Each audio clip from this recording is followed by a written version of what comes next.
میرے بھائی کی شادی ایک بڑی عمر کی عورت سے ہو گئی۔ ملیحہ کو جو بھی دیکھتا دیکھتا ہی رہتا تھا۔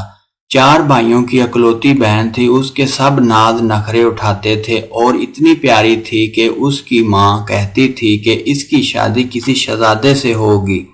ملیحہ کی سہیلیاں اس کی ہم عمر تھیں اور اس سے جلتی بھی تھی۔ ملیحہ دل کو صاف لڑکی تھی اور کسی کے ساتھ لڑائی جھگڑا نہیں کرتی تھی۔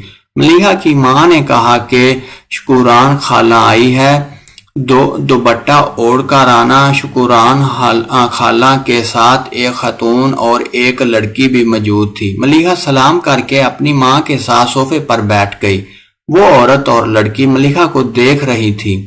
تھوڑی دیر بعد ماں نے ملیحہ کو جانے کا اشارہ کیا۔ وہ معذرت کرتی ہوئی کمرے سے باہر آ گئی۔ ملیحہ کو دیکھنے والی یہ چوتھی فیملی آئی تھی۔ ملیحہ کی ماں چاہتی تھی کہ جلد ہی ملیحہ کو کوئی اچھا سا رشتہ مل جائے اور وہ اپنے گھر چلی جائے۔ شکورن خالہ نے کہا کہ بہت اچھی فیملی ہے اور لڑکا بھی بہت اچھی نوکری کرتا ہے۔ وہ لوگ جاتے ہوئے ملیحہ کو پسند کر گئے، بس وہ لڑکے کا انتظار کر رہے تھے۔ وہ کیا چاہتا ہے؟ لڑکے کا نام رفاقت تھا اور اس نے ملیحہ کی تصویر کو دیکھ کر قبول کر لیا۔ رفاقت بہت خوش تھا۔ جب ملیحہ کے گھر والوں نے بہت سارا جہیز دیا، ملیحہ کے محلے والے بارات دیکھ کر کہہ رہے تھے کہ ایسا لگتا ہے جیسے کوئی شہزادہ ملیحہ کو لینے آیا ہے۔ جب ملیحہ دلہن بنی تو قیامت ڈھا رہی تھی۔ جب ملیحہ رخصت ہوئی تو گھر سونا ہو گیا۔ سرخ رنگ کے فراق میں ملیحہ پری لگ رہی تھی۔ ملیحہ رفاقت کے گھر آئی تو رفاقت کہنے لگا کہ مجھے سمجھ نہیں آتی لڑکیاں اتنا میک اپ اور اتنا زیور کیوں پہنتی ہیں۔ ملیحہ اس وقت واش روم میں گئی اور اپنا منہ دھو کر آئی۔ ملیحہ نے اپنا سارا زیور اتار کر ڈبے میں پیک کر دیا۔ رفاقت بہت غصے سے ملیحہ کے ساتھ بات کرنے لگا۔ رفاقت اپنے موبائل میں مصروف ہو گیا اور ملیحہ بھی سو گئی۔ رفاقت کو احساس ہی نہیں تھا کہ وہ میری دلہن ہے اور آج شادی کی پہلی رات ہے۔ صبح جب رفاقت اٹھا تو وہ سین میں جا کر اپنے بھتیجے اور بھتیجیوں کے ساتھ گپ شپ میں مصروف ہو گیا۔ ساس اور سسر کہنے لگے کہ بہو خوبصورت ہے لیکن نخرے والی۔ تھوڑی دیر بعد رفاقت نے آواز دی کہ اندر آؤ، مجھے کوئی بات کرنی ہے۔ رفاقت نے کہا تم اتنا زیادہ میک اپ نہیں کیا کرو اور پرفیوم بھی نہیں لگایا کرو۔ ملیحہ نے سوچ لیا کہ اس شہزادے کے لیے مجھے سب کچھ چھوڑنا پڑے گا۔ ایک دن ملیحہ کی ماں اس کو لینے کے لیے آ گئی، مگر رفاقت ملیحہ کو کہنے لگا اتنی اپنی ماں کے گھر رہی ہو، کبھی دل نہیں بھرا؟ رفاقت جب بھی اپنے آفس جاتا تو کہتا کہ تم بھی میرے ساتھ چلو، میرے دوست بھی اپنی بیگم کو ساتھ لے کر آتے ہیں، لیکن مجھے اچھا نہیں لگتا تھا کہ باہر کسی غیر مرد کے ساتھ بات کروں۔ رفاقت کا سلوک پہلے دن سے ہی اچھا نہیں تھا، لیکن ملیحہ نے اپنے ماں کو کبھی بھی کچھ نہیں بتایا تھا۔ وہ کہتی تھی کہ واقعی رفاقت کوئی شہزادہ ہے، اس نے مجھے بہت خوش رکھا ہوا ہے، لیکن جب وہ اکیلی ہوتی تو وہ اپنی قسمت پر روتی تھی۔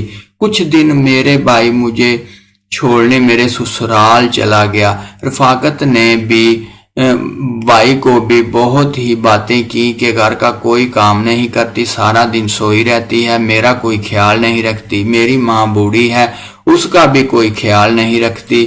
میں نے شادی اس لیے تو نہیں کی تھی کہ یہ سارا دن یہاں پر سوئی رہے۔ رفاقت نے مجھے کچھ دن بعد طلاق دے دی اور طلاق کے کاغذات میرے ہاتھ میں دیے اور مجھے اپنی ماں کے گھر چھوڑ آیا۔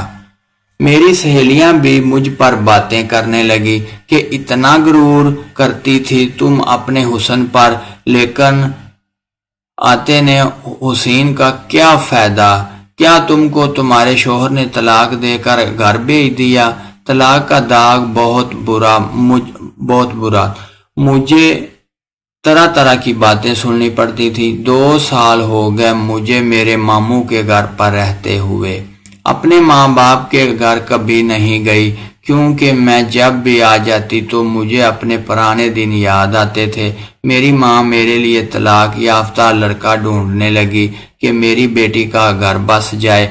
ایک دن میرے ماموں نے میری ماں کو فون کیا اور کہنے لگا کہ آپ کی اجازت ہو تو میں اپنے بیٹے کی شادی آپ کی بیٹی سے کر دوں تو میری ماں کہنے لگی آپ میرے بڑے بھائی ہیں، آپ جیسا کریں گے ویسا ہی ہمیں قبول ہوگا۔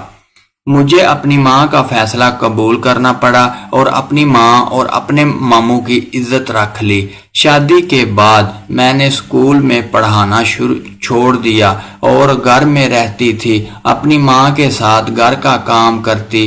اللہ نے مجھے ایک بیٹا دیا، بہت ہی پیارا تھا، اور آہستہ آہستہ مجھے اپنی زندگی سے پیار ہونے لگا اور میں اپنے بیٹے اور شوہر کے ساتھ اچھی زندگی گزارنے لگی۔ اگر آپ کو ویڈیو اچھی لگے تو ہمارے چینل کو سبسکرائب کیجیے اور بیل آئیکن کو کلک کیجیے تاکہ ہماری ہر آنے والی نئی ویڈیو آپ تک پہنچ سکے۔